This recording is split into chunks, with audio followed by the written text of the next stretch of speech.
জ্ঞান দুই ধরনের, একটা বাহ্যিক জ্ঞান, একটা অন্তর্নিহিত জ্ঞান। External knowledge, internal knowledge. আমরা যখন কোরআন হাদিস পড়ি আমাদের বাহ্যিক জ্ঞান অর্জন হয়। কোরআন হাদিস পড়লেই আপনি জ্ঞানী হয়ে যান। এটা কোরআন হাদিস পড়তে হয়, এটা ডাইজেস্ট করতে হয়, এটার উপর আমল করতে হয়। এই জ্ঞান অর্জন শেষে এরপরে আল্লাহর প্রিয় বান্দাদেরকে আল্লাহ অন্তরে ইলমের নূর দেন, ইলহাম দেন। That is the knowledge, that is the pure knowledge. আপনি হাফেজে কোরআন হয়ে ভাবেন না আপনি সব জানেন, আপনি বুখারী মুখস্থ করে ভাবেন না সব জানেন। এই সব জ্ঞান অর্জন করার পরে ইলমের নূর হাসিল হয়, সেটা আল্লাহ সবারে দেয় না। সো এই অন্তর্নিহিত জ্ঞান, দূরদৃষ্টি, farsightedness, that is the pure knowledge. এটার জন্য বছরের পর বছর, যুগের পর যুগ সাধনা করতে হয়। সেটার জন্য এই জ্ঞান অর্জনের জন্য তিনটা জিনিস করতে হয় ইলমের নূর অর্জনের জন্য। কয়টা?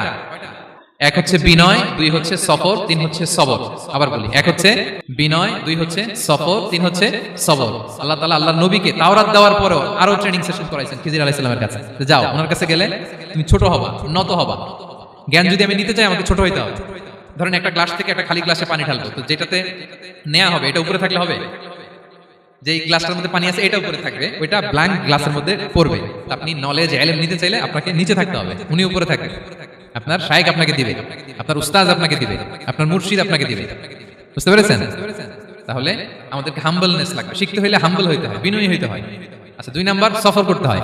এটা আল্লাহ মুসা আলাইহিস সালামকে দিয়ে করাইছেন, যাও পিছে পিছে উস্তাদের পিছে পিছে ঘুরো। তো এজন্য সফর করতে হয়। এখন ঘরে বসে অনেক কিছু জানা গেল, উস্তাদের সান্নিধ্য লাগে, সফর করতে হয়। আমাদের ক্লাসিক আলেমরা হাদিস কালেকশনের জন্য শহরকে শহর সফর করতেন। এখন আমাদের আলেমরা দেওবন্দে যায়, মিশরে যায়, মদিনায় যায়, এখানকার মালয়েশিয়ান স্টুডেন্টরা দেশে বিদেশে যে নলেজ অর্জন করে। সফর আপনাকে লাগবে। তাহলে বিনয়, সফর, তিন নম্বরে কি? সবর।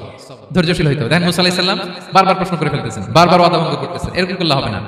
ধৈর্য লাগবে। ধৈর্যের বলে বলিয়ান হলে তখনই আপনার মধ্যে ইলম আসবে। তাহলে জ্ঞানের ফিতনায় পড়ার আর আমাদের কোনো সম্ভাবনা আছে? আমরা বিনয়ী হব, আমরা জ্ঞান আল্লাহর দিকে ফিরাই দেব, আমরা বলবো উনি সবচেয়ে ভালো জানেন। পারা যাবে তো ইনশাআল্লাহ?